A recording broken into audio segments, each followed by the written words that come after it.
What beliefs do you have about yourself that are actually holding you back?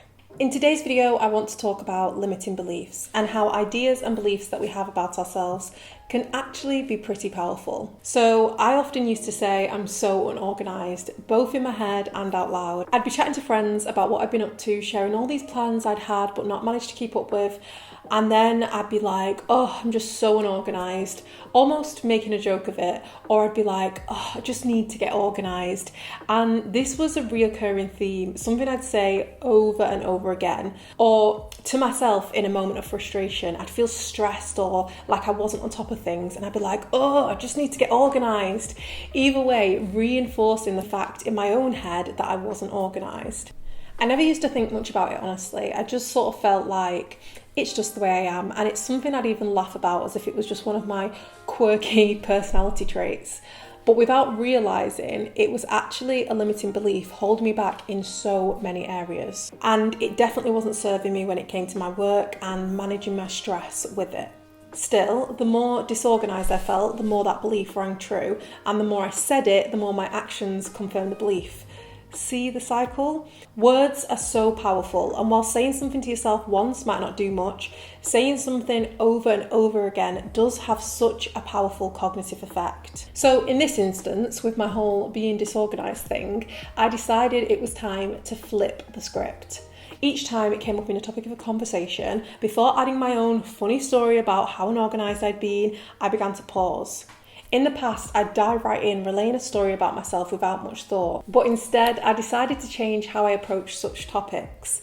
I had to think, is this really serving me to paint myself as this character? I love this quote by Oprah. Every time you state what you want or believe, you're the first to hear it. It's a message to both you and others about what you think is possible.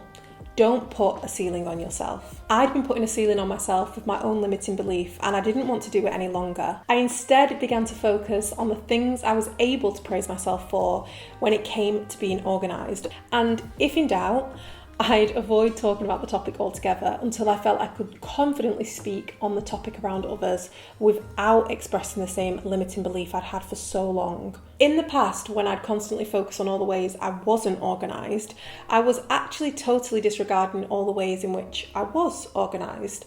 The more I thought about it, I wasn't unorganised in all areas of my life. I always managed to be on time for appointments. I managed to do the recycling, a small triumph, but still a form of organisation. Importantly, in a work-related sense, I always met deadlines for brand collaborations.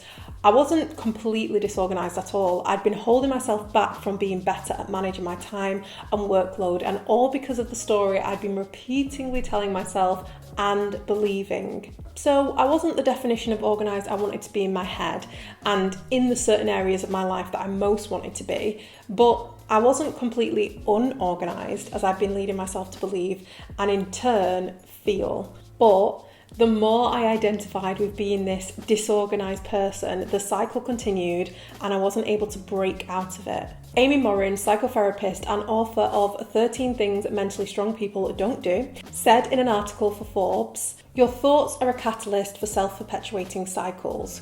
What you think directly influences how you feel and how you behave. So if you think you're a failure, you'll feel like a failure. Then you'll act like a failure, which reinforces your belief that you must be a failure." And so I began focusing on the things that challenged my limiting belief, however small.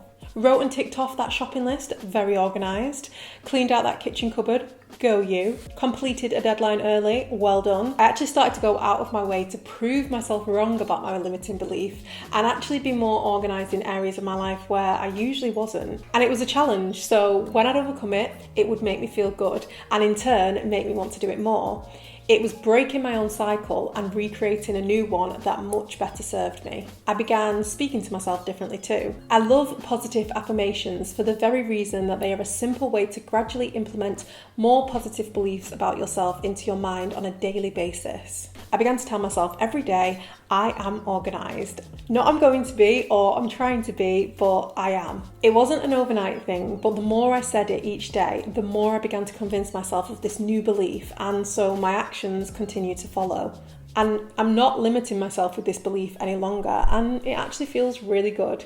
It's not necessarily easy to change your thought process, but being aware of how you're speaking to yourself can be so helpful, especially when it comes to those beliefs that might actually be holding you back. It starts by being aware of your thoughts and which ones are and are not serving you. So ask yourself, what beliefs do I have about myself that are actually holding me back? And remember, be careful how you speak to yourself.